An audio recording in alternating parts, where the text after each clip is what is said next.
여러분 안녕하십니까? 동양일보TV 뉴스 브리핑 시작합니다. 윤석열 대통령이 일본 정부 초청에 따라 오는 16일부터 1박 2일간 일본을 방문, 기시다 후미오 총리와 정상회담을 합니다. 한국 대통령으로서는 2019년 6월 문재인 당시 대통령이 주요 20개국 정상회에 참석차 오사카를 찾은 이후 약 4년 만입니다. 이번 회담에서는 강제징용 피해배상 갈등에서 파생된 일본의 대한국 수출 규제와 한일 군사정보보호협정 문제를 매듭짓기 위한 논의가 이뤄질 것으로 보입니다. 또 다방면에서 양국 간 교류를 촉진하기 위한 방안도 논의될 것으로 예상됩니다. 정부가 내놓은 근로시간 제도 개편안에 대한 여진이 이어지고 있습니다. 기존 노동계는 물론이고 MZ세대 노조로 불리며 주목받고 있는 새로 고침 노동자협의회도 반대 입장을 내놓았는데요. 반면 정부는 극단적인 경우를 가정해 장시간 노동을 우려하는 것은 부당하다며 실근로시간을 줄이는 것이 목표라고 다시 한번 강조했습니다. 9일, 새로 고침은 논평을 내고 다른 나라보다 공휴일이 많은데도 평균 근로시간이 긴 이유는 연장근로 상한이 높고 연장근로를 자주 하기 때문이라며 주 52시간제로 기대했던 취지의 안착도 이뤄지지 않았다고 지적했습니다. 민주노총은 비혼 장려 정책, 다시 야근 공화국으로라는 말이 회자가 되고 있고 청년들의 분노가 들끓고 있다며 과로사로 내모는 현 개편안을 즉각 폐기할 것을 요구한다고 밝혔습니다. 정부가 현재 남아있는 실내 마스크 착용 의무 가운데 대중교통에서의 착용 의무부터 해제하는 방안을 추진하고 있습니다. 중앙방역대책본부는 방역 상황을 살펴보고 그간 제기된 민원 등을 고려해 대중교통 의무 해제를 전문가와 검토했다면서 다음 주 중대본과 논의를 거쳐 결과를 발표할 예정이라고 밝혔는데요. 감염병자 문의는 지난 7일 회의에서 이 안건을 논의했고 다수의 전문가가 긍정적인 의견을 낸 것으로 전해졌습니다. 김영환 충북지사의 친일파 발언을 놓고 정치권과 시민단체까지 나서 반발하고 있습니다.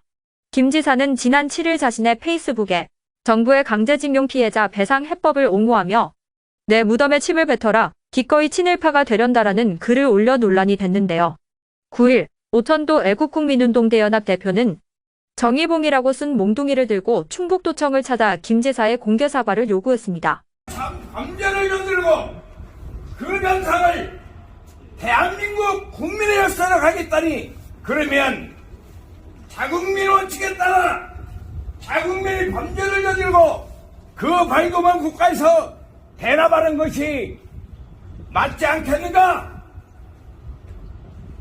직청도민이나 청주 시민으로서 심각한 모욕감을 느낀다. 그는 김 지사가 사과할 때까지 매일 도청을 찾아 항의하겠다며 지속적인 시위를 예고했는데요. 더불어민주당 충북도당은 이날 도의회 앞에서 당원 등 관계자 30여 명이 모여 규탄 기자회견을 열어 윤 대통령 특보를 자임하면서 아첨에만 급급한 도지사, 국민을 매도하는 시대착오적 사고방식을 가진 도지사는 165만 충북도민에게 필요 없다고 주장했습니다. 비난 여론이 들끓자 김 지사도 이날 오후 입장을 냈는데요. 파장의 원인인 친일파 관련 발언에 대해서는 반어법을 이해 못하는 사람은 없다고 본다고 주장하며 일본이 과거의 식민지 침탈에 대해 통렬한 반성을 하지 않는 것은 참으로 아쉽고 측은하다. 독일과 같은 자세로 종군위안부, 징용배상, 독도 문제 등을 대했더라면 국제사회에서 더 큰 존경과 신뢰를 받았을 것이라고 말했습니다. 그러면서 국가안보와 경제 문제 등 새로운 상황을 모색해야 하는 시점에서 정부가 어려운 결정을 내린 것이라고 평가했습니다. 청주미술창작스튜디오 16기 입주작가들이 프로그램을 마무리하는 결과보고 전 느슨한 연대를 선보입니다. 전시는 오는 19일까지 상당구 용암동 미술창작스튜디오 전시장에서 열리는데요. 이번 전시는 입주작가 18명의 대표작을 한눈에 살펴볼 수 있는 기회로 젊은 작가들의 독자적인 작품 세계를 감상할 수 있습니다.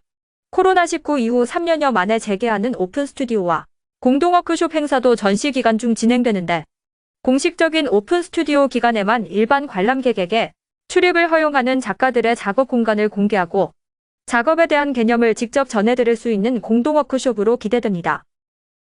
지금까지 동양일보TV 뉴스 브리핑이었습니다.